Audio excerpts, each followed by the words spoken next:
Hey, what's up everyone? This is Sean and welcome back to the Magic and Thrills. Hey, what's up everyone? This is Sean and welcome to another video here on the Magic and Thrills. Now in this video I wanted to kind of go through and choose 5 things that I would personally change about both Walt Disney World and Universal Orlando. It's just things that I've noticed over the years that either have been taken away or adjusted a little bit or kind of been now are being charged for, things like that. And of course I'd love if you guys would tell me in the comments below what things you would change that may not be maybe super obvious or super clear, but just things that you would like to have, you know, just added back in or included in the price.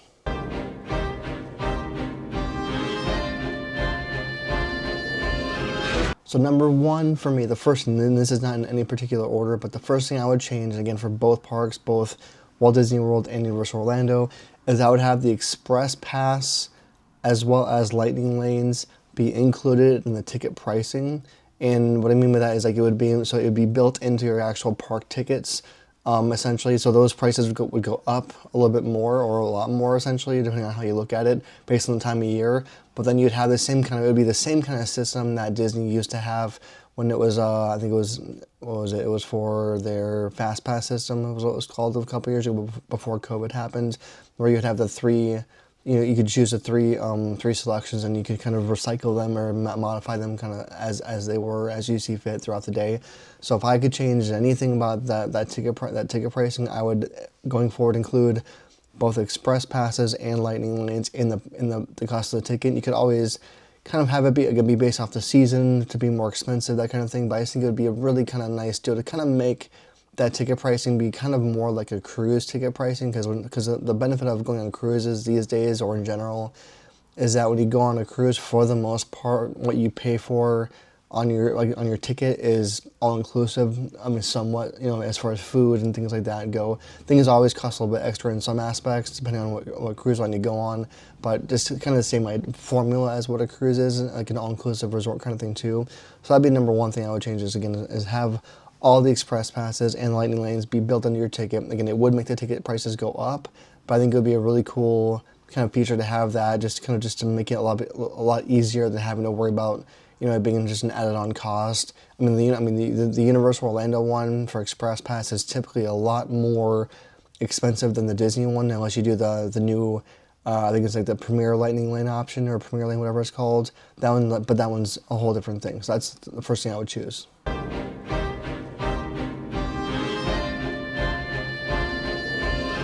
Now, number 2 is kind of already being inputted right now as far as Disney World goes. So I would have the parking at all the resorts on both places be included for resort guests. Now it already is, I believe, for Disney World, so they're already doing it right, in my opinion, for that part. So I think that that's a good thing that they're doing, where if you are staying on property for Disney World or at any of their hotels, right now you do have your, if you're renting a car or have a car in general, then you do have that ticket price, or the parking price, or the parking included with your stay.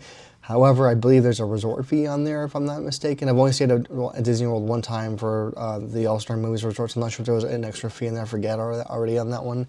But for like my upcoming stay for Cabana Bay for Universal, there is a $26 self-parking fee.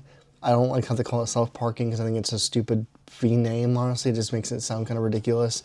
But I just wish that they would just make that included, because you're already paying quite a bit for the room and that kind of thing. So, or just include it in the actual price of the hotel room. I would say even do that, and not have it be all kind of, because that's one thing. It's kind of like airlines, where like you buy a really cheap airline ticket, but then after you add in all the baggage fees and upgrade your seats and all that, if you choose to do so, it just ends up being as much as flying a different airline anyways. So that's just nothing I would choose to change so fast, is I would just have all the parking be included. However, I would also add in a feature where, if you choose not to deal with wanting to park at the theme parks themselves and pay, because parking at the theme parks is a lot more expensive than parking at a resort, essentially. But I would actually have there be a thing where you could actually park at any of the hotels you want to, and then take the buses from the hotels to the parks, and then have that parking fee be, if you're not staying at the property, I mean, if you're not staying there, then have the parking fee be a lot less. Like, you know, like 10, 15, 20 bucks, whatever it might be. And then you could take the transits, the buses from the hotels over to the parks anyways, just because I think it'd be just a nice benefit to have that just as an option. So that's the same thing I would do.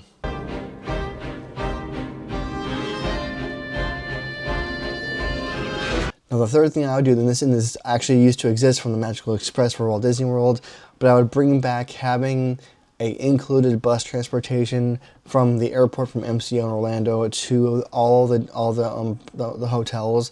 Now Universal Orlando does have an option. They are partnered with, I forget the name of the actual bus route or bus company. But if you do book, you can literally book. I think it's $40 round trip from the airport to your hotel and then back, depending on your stay and that kind of thing. But so Universal does about. Now the third thing I would have, and this is kind of, depending on how you look at it, can be either already existing in a way in some format at the Universal Orlando, and it used to be a thing at Walt Disney World. But I would bring back having the bus transportation from MCO, from Orlando International Airport. Have that from the airport to your resort, whether it's Universal or Disney World, doesn't really matter. But I would definitely bring the buses back as far as like having that transportation be included. Now you do have the option already right now with Universal Orlando to buy a round trip ticket or even a one-way ticket if you want to. I believe it's $40 per person round trip if you're from the airport to your hotel and back. Through if you buy it off of the Universal Orlando website. So that's one thing that's kind of nice, but I wish it was just included. I think that with the way that these companies operate, I think that the whole package bundle deal, if you will, really should be just an all-inclusive thing as far as like, because you can even book flights through Universal Orlando and all that kind of stuff too, because you can even book flights through Universal Orlando too through their website. So if you book like a whole entire package deal as far as like tickets, hotel stay, the bus, and all that in flights through Universal Orlando, you can book it all together. There's not really a huge discount. They do discount it a little bit. It's not a ton, but you can do that. But again, I would definitely have the bus transportation from the airport to the hotels all be included for how much you're paying. I think it could be a good thing for them just to have it all be kind of easily done and managed that way rather than having to pay for an Uber or whatever else, that kind of thing.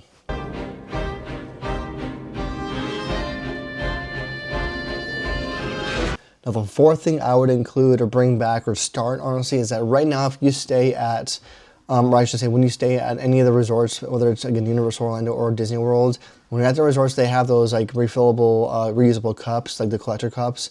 And usually they're like $20 to $25, at least it was for me when I was at both resorts from both properties. And then when you're at the resort, you can refill them as much as you want to during your stay, which is really, really rad. What I would change about that though is I would have that cup be about maybe $30, $35 per person per cup, but then you could bring it with you to the parks and use it as much as you want to in the parks. I just think it'd be a really good benefit to have if you're staying on property rather than just only having it work for other resorts. Now you can bring your Universal one to the parks for water, but not for soda or any of the fancy drinks, so to speak, on that one. So that's one thing I would definitely change and add on is I would definitely either include it with your package, with the packages that they sell already, and just have it as an inclusion for just staying there for, you know, maybe like 4 nights or more, whatever it might be. So like, let's say that you were doing like a full-on, you know, a stay for like 4 nights or more, like a Monday through Friday kind of thing, or like you know, up to a week or so. I would actually have that be an extra added perk as well, just to have that be there, just to have that cups included and have it be used in the parks as well for unlimited refills, that kind of thing.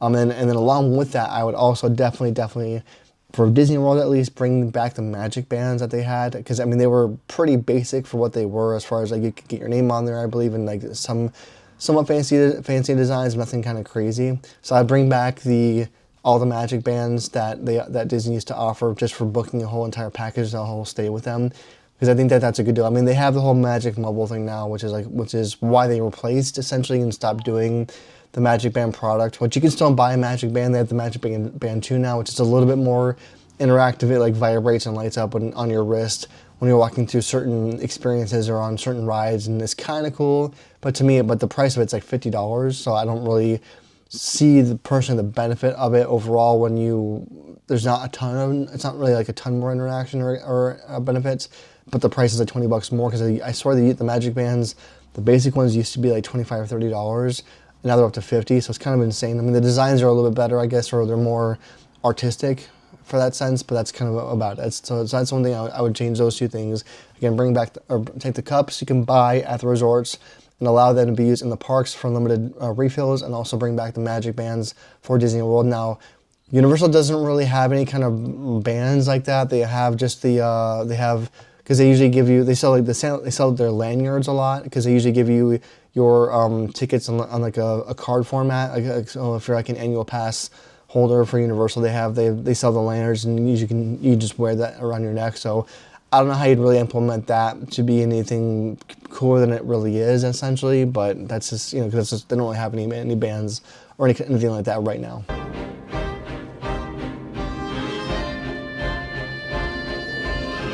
Now, the fifth and final thing I would have for both parks, again, this is for both Disney World and for Universal Orlando, is I would definitely have as of right now, you have the extra magic hours, I think this is what they're called, and it's 30 minutes before the park opens for if you're staying on property, which is not much of any time. And then they have the extended hours for if you're staying, I think it's and this is for Disney World only, but if you're staying at a premier property, like one of the higher end ones, then you can then they have like the extra magic hours, where it's usually like a few extra hours. It's not, and those are included, but they're on select nights throughout the year. They're not like a super common thing. And then for Universal Orlando, depending on for annual passes at least, they offer like they have annual pass versions, and then they have the staying on property version too. But they do have the early park entry, and I think it's an hour before the park opens. Not every ride's open though. Like some of the heavy hitters like Hagrid's are open, but not everything. So for me, what I would change or modify to that for both properties, both companies, is I would have it be where if you are staying on property at all, then you would get 1 hour, at least 1 hour before, also 1 hour after the park closes to do all your stuff as well. But it would be every single day. There wouldn't be an extra ticket involved. It would just be if you're staying on property, you just get included every day in the morning or at night or both, 1 hour before, 1 hour after.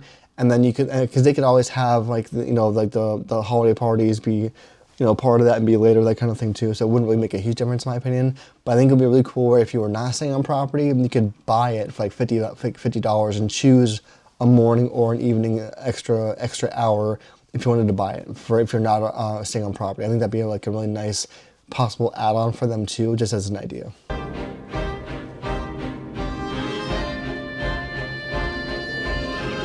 So those are 5 things I would change just right off the top of my head. I was just trying to be creative today with a video and just kind of thought it'd be kind of fun just to choose 5 things. Now, a lot of them are things that have been already kind of circulating around the internet for a long time, for years now, since COVID happened, because a lot of this stuff was really taken away or reduced or just modified down and down and down again since COVID kind of occurred. So a lot of these things are not really new ideas at all, but either I agree with them, or I would just change them up a little bit, or fine tune them to be more open-ended or more of a better situation for guests and that kind of thing. So again, let me know in the comments below, what would you do if there was 5 things you could change about any of the parks, whether you want to add things, remove things, make them better, just open things up a little bit.